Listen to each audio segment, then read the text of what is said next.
Au cœur de la société.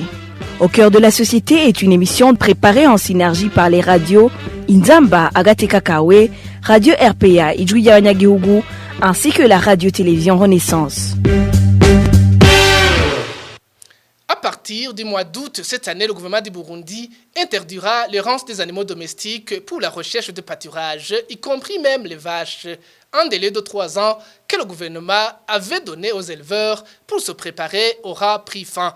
Avant d'adopter le projet de loi portant sur la stabilisation permanente, l'Assemblée nationale avait demandé aux autorités administratives de surseoir à la mise en application de la dite loi pendant une période de 3 ans pour permettre aux éleveurs de se préparer en conséquence.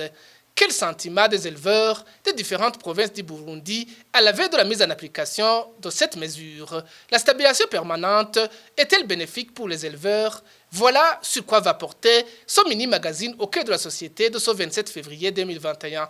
Thierry Biguilindavi est à la présentation. Bienvenue.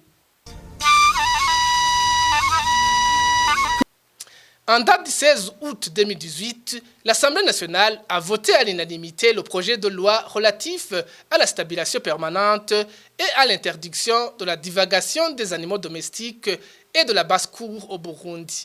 Émile Nibasumba revient sur le contenu de ce projet de loi.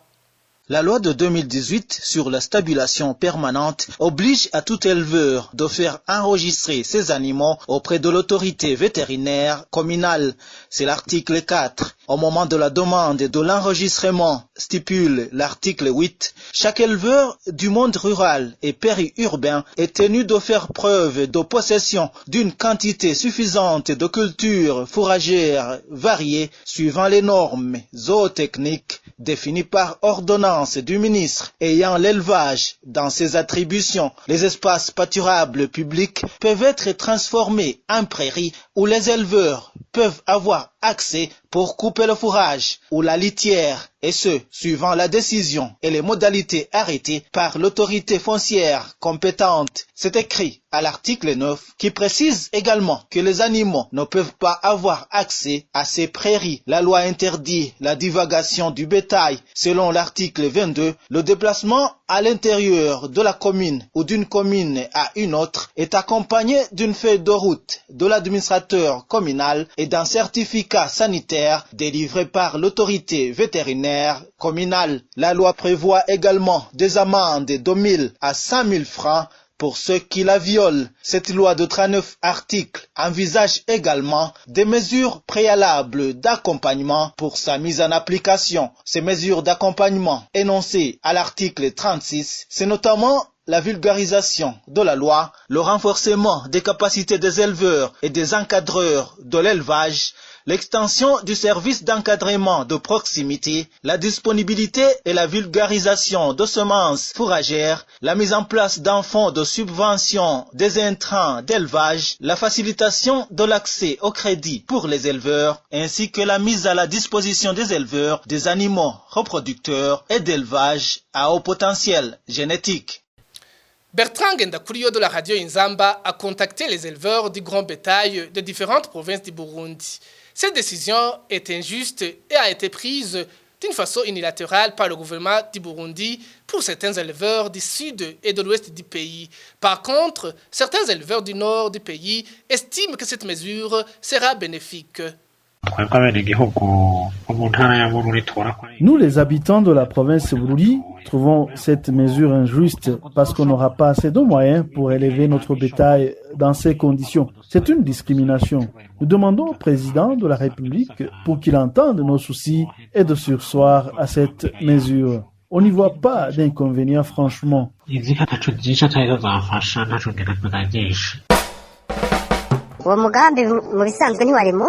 La stabilisation permanente est un beau projet pour les éleveurs, mais l'alimentation en quantité et en qualité suffisante pour nourrir nos vaches est un casse-tête au moment où les éleveurs n'ont pas anticipé pour cultiver l'herbe pour le bétail pour une longue période. Donc, les inquiétudes ne manquent pas. Une autre chose, après avoir cultivé cette herbe, il faudra attendre au moins une année pour qu'il soit prêt à être consommé. Le danger qu'il y a, c'est que les éleveurs ne seront plus capables d'élever et le bétail finira au marché. uwo mugambi w'uko inka zorira mu nzu ni mwiza cyane ufite akamaro kenshi rwose kubera La stabilisation permanente est un mode meilleur d'élevage qui augmente la production pour les agri-éleveurs. Par exemple, dans la période d'été, les vaches qui vont errer sur les collines n'ont plus d'herbe, d'où on faisait recours à la pratique de transhumance, une pratique qui nous coûtait beaucoup d'argent parce que les vaches y passaient pratiquement 2 mois et on perdait également en termes de fumier, sans oublier qu'on devrait pendant tout ce temps rationner les bergers. Je rassure les éleveurs que l'élevage dans les étables augmentera aussi la production du lait.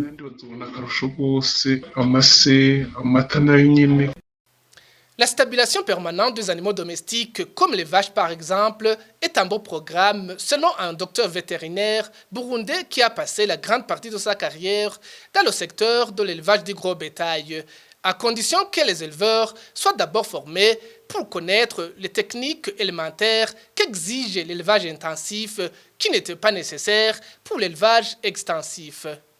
La stabilisation permanente des animaux, comme on dit les vaches, c'est un bon programme. Mais ce programme nécessite beaucoup d'attention, nécessite beaucoup d'information. Les responsables de l'élevage, de haut en bas, doivent faire un programme bien précis pour pouvoir expliquer aux bénéficiaires, c'est-à-dire aux éleveurs, la formation en alimentation, la formation un peu en santé animale, la formation en zootechnie aussi. C'est-à-dire donner quelques données zootechniques qui va aider l'éleveur à faire sa stabilisation. Il faut aider l'éleveur à lui expliquer comment il faut construire son étable. Quand l'éleveur a sa stabilisation permanente, ça lui permet de gagner d'autres temps pour faire autre chose.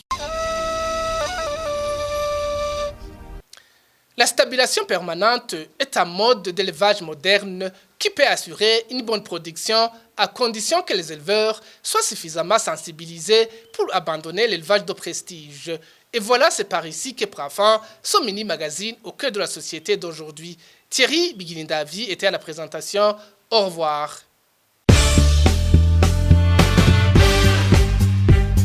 C'était l'émission Au cœur de la société.